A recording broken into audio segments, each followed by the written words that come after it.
In this Canny update, we're introducing Canny Ideas. We rebuilt how your team handles feedback internally. This is a pretty big one, so let's get started.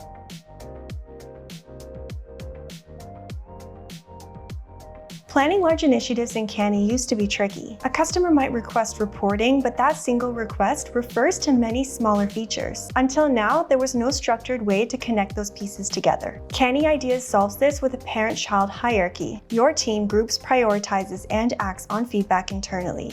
End users still see the same portal experience. Ideas introduces 3 building blocks to organize your work. Create groups to represent higher-level initiatives or product areas. Subgroups are optional divisions within a group for related work. Ideas are the core items your team manages. Each idea represents a feature or improvement tied to feedback. Optional sub-ideas can break larger concepts into smaller features. Insights are individual pieces of feedback. They link directly to the relevant idea. Autopilot can automatically capture insights from support tickets, chats, and calls.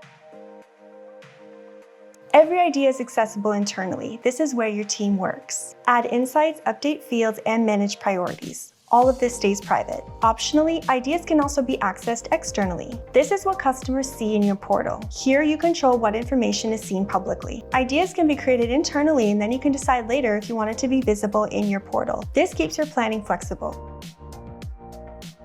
Views are saved combinations of filters, fields, and a sort. Create custom views to support your use cases. Ideas include default views to manage your workflow. Triage shows new feedback you have not reviewed.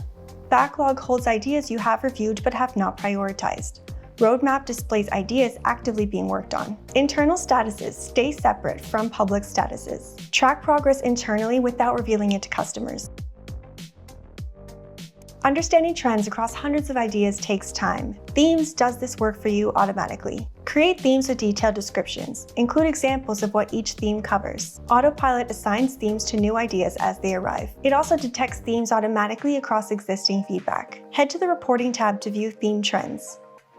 Click theme names below the chart to show or hide them. Track which topics rise or fall over time. A single idea can have multiple themes. Filter your ideas by theme to focus on specific topics. Use this data to inform your product strategy and prioritization. That's it for this round of Canny Updates. Thank you so much for watching, and we'll see you in the next one.